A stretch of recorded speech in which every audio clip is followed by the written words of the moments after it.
Y estamos en vivo, esto es Cuántico, Virginia, y el que ves allí es el Marine One, que es el helicóptero oficial donde se desplaza para distancias cortas el presidente de los Estados Unidos. Es parte, en realidad siempre no es que hay un solo helicóptero que tenga estas características,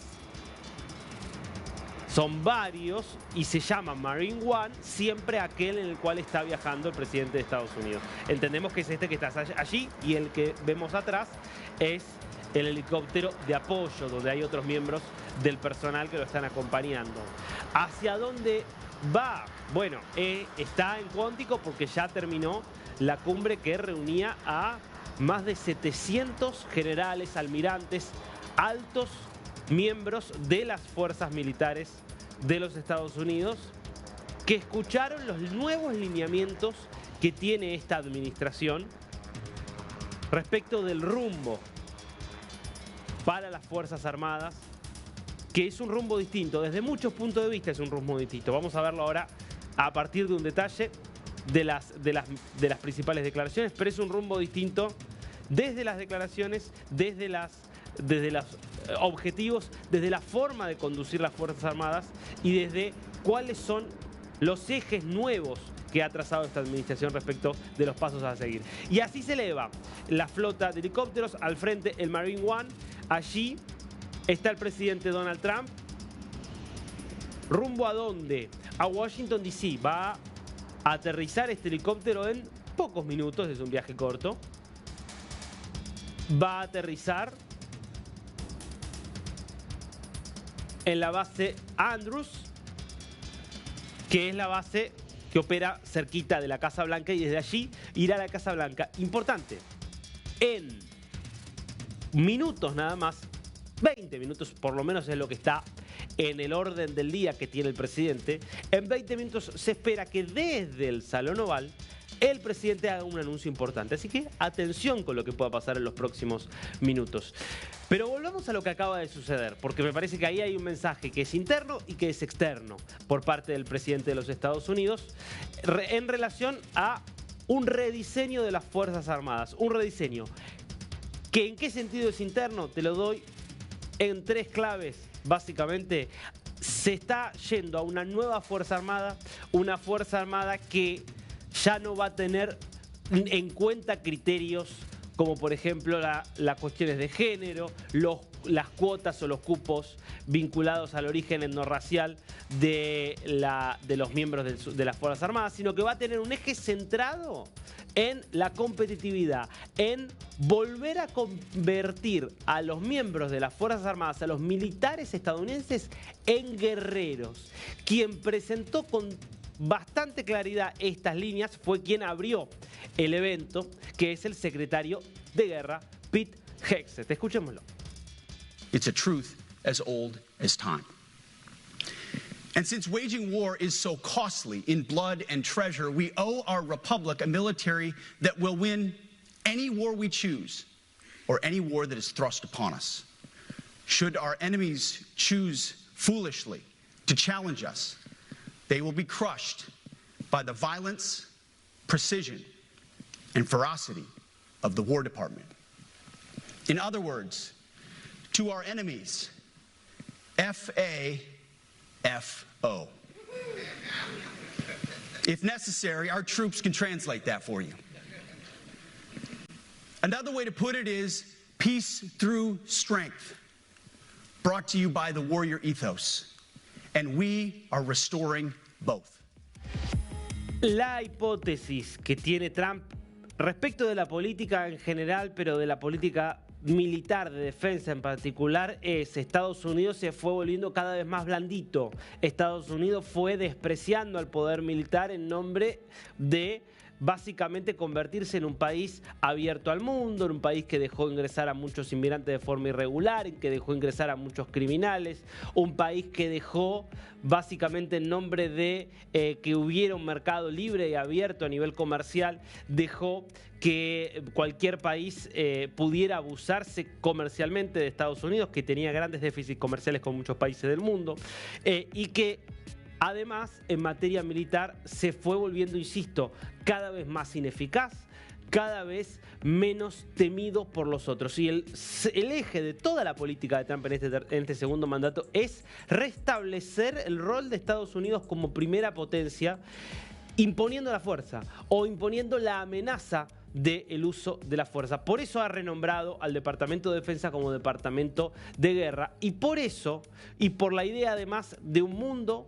que en la cabeza de Trump está dividido ya no entre muchos países que discuten en foros multilaterales como son la ONU, sino un mundo donde hay un grupo muy reducido de potencias que se reparten el orden global, que esas potencias las podríamos resumir en 4 o 5, Estados Unidos, Rusia, China y la India, si querés podés sumar a la Unión Europea con muchas dificultades, y que por lo tanto en esa competencia entre potencias cada una tiene que tener asegurada su área de influencia, su esfera de influencia. Y la esfera de influencia de Estados Unidos es el hemisferio occidental, es el continente americano, donde desde hacía muchos años la política exterior estadounidense se había corrido y hoy vuelve a estar en el centro, muchas veces para imponerse por la fuerza. Ese fue el eje central de la intervención de Trump hace unos minutos nada más. Escuchemos. Together with the leaders here today, we're also restoring a needed focus on defeating threats in the Western Hemisphere. Throughout this region, cartel terrorists have been allowed to wage a relentless campaign of death and destruction on our country, all because we had weak leadership on top. And we did a great job with it first term, but this is something else what we're doing now. We're taking it to the next level, probably next level times 3. But we had COVID come up, and we had to take care of that. We did a great job with COVID. We had the therapeutics. It's just Regeneron. So many things we did for COVID, but we had to focus on that, and every other country in the world was being decimated by COVID. So we had to change gear a little bit to take care of that. But under our leadership, the military is now the knife's edge in combating this sinister enemy. Este es uno de los ejes centrales para entender esta reunión. Lo que le está diciendo Trump a los generales es: el eje ya no está en Medio Oriente, como lo fue después de los atentados del 11 de septiembre de 2001. El eje ya no está puesto en Ucrania y en fortalecer a Europa. Es Europa la que en todo caso deberá fortalecerse y defender a Ucrania. Y nosotros podemos ayudar a Europa, a darle armas a Europa, pero es Europa la que tendrá que defenderse. El eje ya incluso no está puesto en fortalecer las bases de los Estados Unidos en el Mar de China Meridional para frenar los avances de las Fuerzas Armadas y sobre todo de la Marina de China. El eje tiene que estar en ser una potencia cada vez más fuerte en casa, y en casa es en el barrio, y el barrio es América. Por eso Trump ni bien asumió, empezó a decir: hay que recuperar el canal de Panamá, que hoy está casi en control de manos chinas. Tendríamos que controlar Groenlandia, que es clave para controlar las rutas del Ártico. Tendríamos que incluso, si no se somete el gobierno canadiense, evaluar la posibilidad de anexarlo y convertirlo en el Estado 51. Cosas que son muy grandilocuentes, estilo Trump. Mucho es show y es exageración, pero que marcan detrás de eso, y eso es lo que quiero que entiendas, hay una estrategia, hay una mirada de la política global y del rol de Estados Unidos en esa política global. ¿Y cuál es hoy la mayor amenaza que enfrenta Estados Unidos en su hemisferio, en su continente? Venezuela. Sin dudas es Venezuela, porque es un régimen que al mismo tiempo es aliado de todos los principales enemigos de Estados Unidos: Rusia, China, Irán, todos sostenidos en su momento con presencia muy fuerte en Venezuela. Y es encima un régimen que ha expulsado a más de 7 millones de personas, y muchos de ellos han terminado en Estados Unidos, con lo molesto que es para Donald Trump el problema migratorio. Y encima es un régimen directamente implicado en el narcotráfico, que es otro factor de desestabilización en América. Por eso, detrás de todo este giro, hay una convicción de ir por Maduro. Y antes de justamente llegar a Cuántico, a Virginia, para decir las palabras que acabas de escuchar, le preguntan a Trump por Venezuela y vuelve a hablar de lo que se viene allí. Escuchémoslo. Are you preparing to take strikes against drug gangs in Venezuela, sir? We'll see what happens with Venezuela. Venezuela's been very dangerous with drugs and with other things, and they've been very, very dangerous. So we'll see what happens with Venezuela. Peligroso. Esa es la palabra clave, peligroso, lo que está diciendo, y te lo traslado a términos, si querés, más propios de la geopolítica y del lenguaje de la defensa, es una amenaza para la seguridad nacional de Estados Unidos. Por eso dice, siempre dejándolo abierto, vamos a ver qué pasa con Venezuela. Ahora, yo quiero que veas lo que se publicaba en estas horas en The New York Times respecto de lo que está pensando el gobierno de Trump hacia Maduro. Esto lo publican quienes vienen de visitar Venezuela, pocos periodistas del New York Times que estuvieron recorriendo Venezuela en estas horas. Altos funcionarios de Trump presionan para derrocar a Maduro en Venezuela. El movimiento opositor, cuyas figuras se han reunido con funcionarios estadounidenses, afirma que se están comunicando con Washington sobre los planes para desmantelar la estructura criminal de Nicolás Maduro. ¿Qué es lo que cuenta The New York Times y es lo que hemos podido recoger a partir de múltiples fuentes acerca de los movimientos que hay hoy dentro de la administración Trump? Cuando Trump asume, ya tenía la idea de que había que fortalecer la posición de Estados Unidos en el hemisferio y por lo tanto en el continente, y que desde ese punto de vista había que tener una línea mucho más dura respecto al régimen venezolano. Ahora, ahí había dos líneas internas, empatadas al principio. Marco Rubio, de un lado, secretario de Estado al comienzo, antes de que se le haya adosado también el cargo de asesor de seguridad nacional, y la línea es una amenaza inaceptable. Si queremos recuperar el control del continente, no puede seguir Maduro en Venezuela. Tiene que haber básicamente una transición donde básicamente se respete el resultado de las elecciones del año pasado. Punto. No hay que imponer nada desde afuera. Sencillamente que se respete lo que decidieron los venezolanos el año pasado. Esa es la línea Marco Rubio. Pero había otra línea, una línea sobre todo con Richard Grenell en la cabeza, que es: no, negociemos, dialoguemos, no nos metamos en problemas, ¿para qué vamos a arriesgarnos a un conflicto? Dejemos a Maduro, tratemos de negociar, presionarle y sacarle algunas concesiones. Eran las dos líneas. Hubo en los primeros meses de este gobierno decisiones contradictorias en relación con Venezuela, derivadas de esa contradicción. Bueno, lo que te está contando acá el New York Times es que la posición de que había que negociar con Maduro hoy está prácticamente muerta, y que cada vez más funcionarios importantísimos de la administración se han plegado a Marco Rubio, que por cierto tiene mucho más poder que al comienzo de esta administración. Entonces allí ya está Stephen Miller, que es vicejefe de gabinete, pero que es además asesor clave para Trump, un MAGA 100%, en general de una mirada de no hay que meterse en los conflictos externos, pero que ya está convencido de que hay que ir por Maduro. Está también John Ratcliffe, que es el director de la CIA, diciendo sí, también es verdad, hay que ir por Maduro. Entonces la sensación es: algo va a pasar en las próximas semanas. Es ya muy difícil no imaginar que va a haber algún tipo de ataque, algún tipo de operación comando.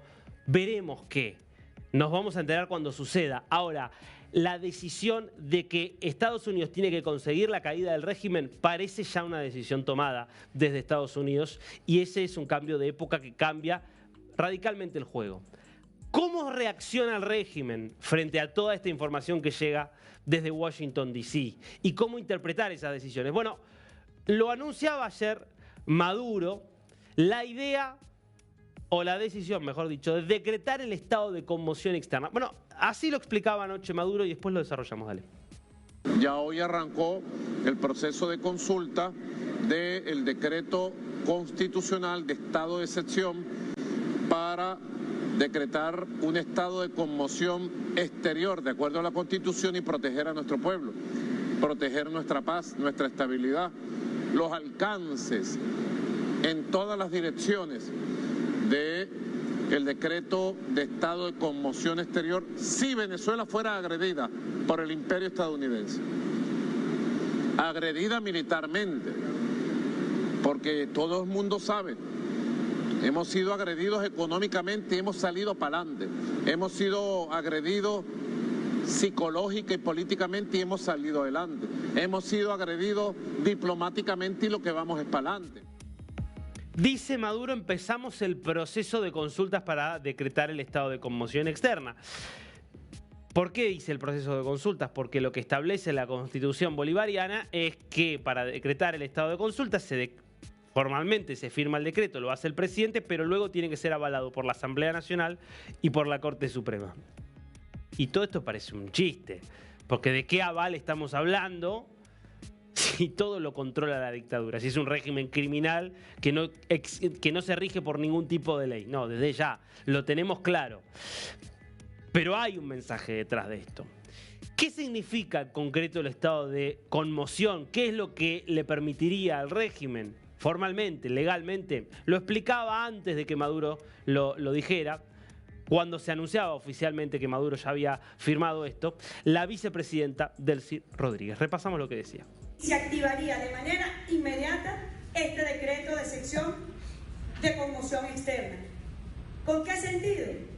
Que el presidente como jefe de Estado tenga facultades especiales, tal como lo contempla la Constitución, para movilizar nuestra Fuerza Armada Nacional Bolivariana en todo el territorio nacional, para tomar inmediatamente militarmente la infraestructura de los servicios públicos, de nuestra industria de los hidrocarburos, de las industrias básicas del país, para garantizar el pleno funcionamiento de todo el sistema de servicios públicos, para activar todos los planes de seguridad ciudadana, para activar la milicia en el sistema integrado de defensa de la nación, para el cierre de fronteras en el resguardo, tanto fronteras terrestres, marítimas y aéreas, en el resguardo de nuestra integridad territorial y en el resguardo de la integridad de nuestra población. La Constitución es muy clara y ha establecido también que no se permitirá a nadie, dentro o fuera del territorio, que promueva, que apoye, que facilite, que haga apología de una agresión militar externa contra Venezuela. Y sería muy grave que una ley de la República y con las plenas garantías de la Constitución. Ya basta de los extremistas. Tenemos responsabilidad como autoridades, como gobierno, para no permitir este tipo de expresiones en nuestro territorio, de quien llama abiertamente a un bloqueo criminal, de quien llama abiertamente a una invasión, no puede considerarse venezolano o venezolana. No puede permitirse ese tipo de expresiones, ni de llamados, ni de acciones en nuestro territorio. Ya basta. Así que este estado de sección es muy claro en las facultades del presidente para defender la seguridad, la defensa y la paz de Venezuela. De igual manera,